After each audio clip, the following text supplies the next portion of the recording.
Hey there, grape grower, and welcome back to the Vineyard Underground podcast. This is your host and viticulturist, Fritz over here, and in today's episode, I'm going to review 3 often overlooked vineyard management tasks that can deliver significant returns for vine health, for fruit quality, and long-term productivity. That's right, vine longevity is important.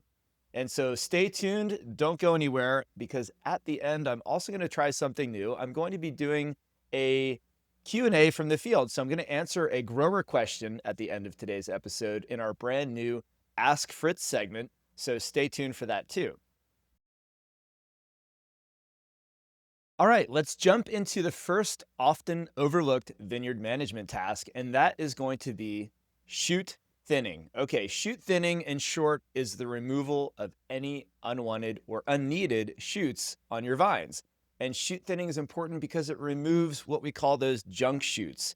It adjusts the yield, so it can actually have an effect on the number of flowers and clusters in the vineyard. So that could be good or bad in some cases.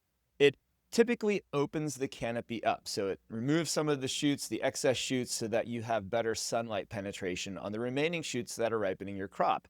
It also opens up the canopy and potentially that fruit zone, so you're getting more sunlight in there if that's desirable, especially if you're in a wet climate and you need to dry out any morning dew, or a foggy site where you have early morning fog that tends to linger some of that moisture. And it also can help spray penetration into the canopy. Whether you're on an organic or a conventional program, you need to have good coverage, and shoot thinning is going to help with that.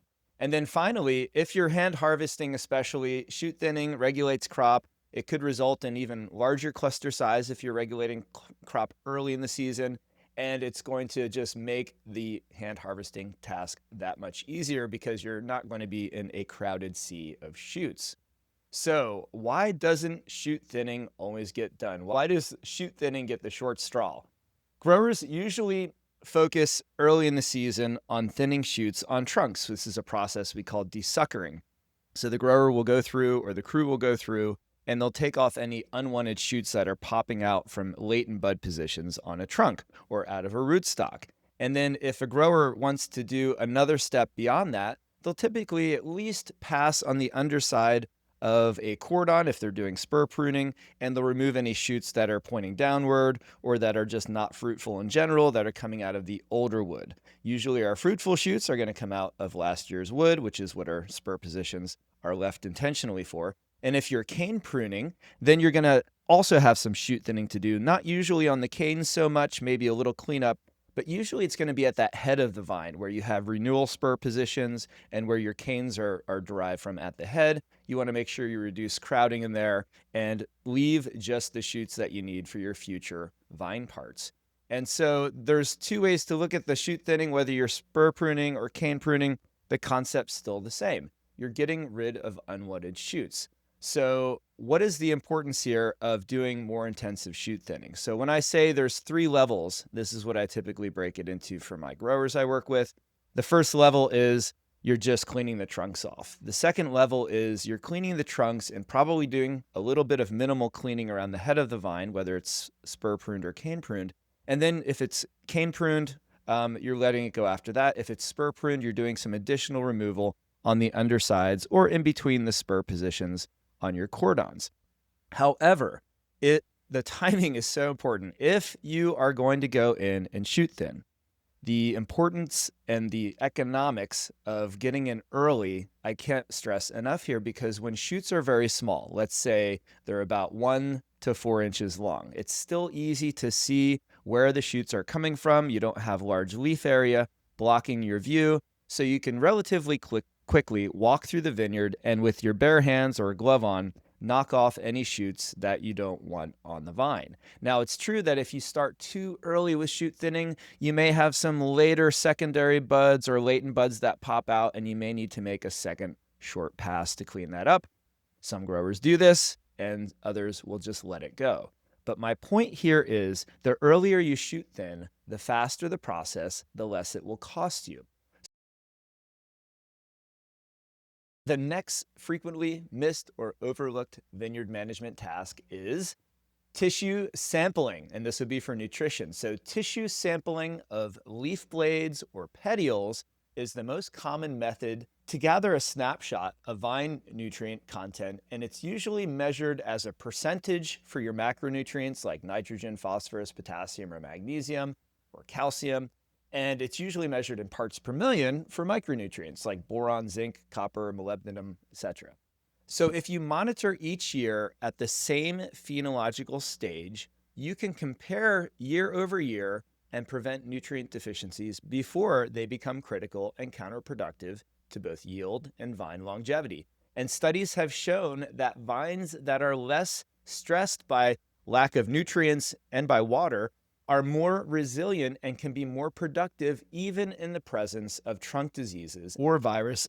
There's no reason to not be monitoring your nutrient levels. Don't give up on these vines. So why does nutrient sampling or tissue sampling often get overlooked? Well, I think number one, growers are really busy around the times of year that classically we are recommending, or all the experts and extension advisors are recommending sampling, which is typically at bloom. So that's about 25 to 50% cap fall on 25 to 50% of the clusters in a block, or at veraison. That's the second time when the snapshot is taken in vineyard nutrition. And veraison would be about 25 to 50% color change, whether it's red or white grapes, on 25 to 50% of the clusters in that block.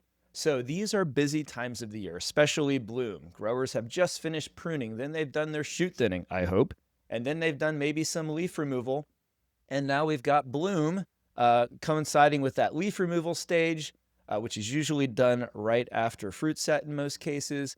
And then we've got our critical time for disease in the vineyard, so spray programs are at their overall peak, and this is just a busy time of the year for floor management and everything else, et cetera, et cetera. So it tends to get missed, and I know this because I have growers who do it one year, and then they'll miss the next year. And then they'll say, if I miss the bloom, I'll get it at veraison. Well, the veraison standards are very, very helpful and important too, but you've already missed an important snapshot at bloom that would help you to make an adjustment during the season if, in fact, you had a nutrient deficiency in your vineyard.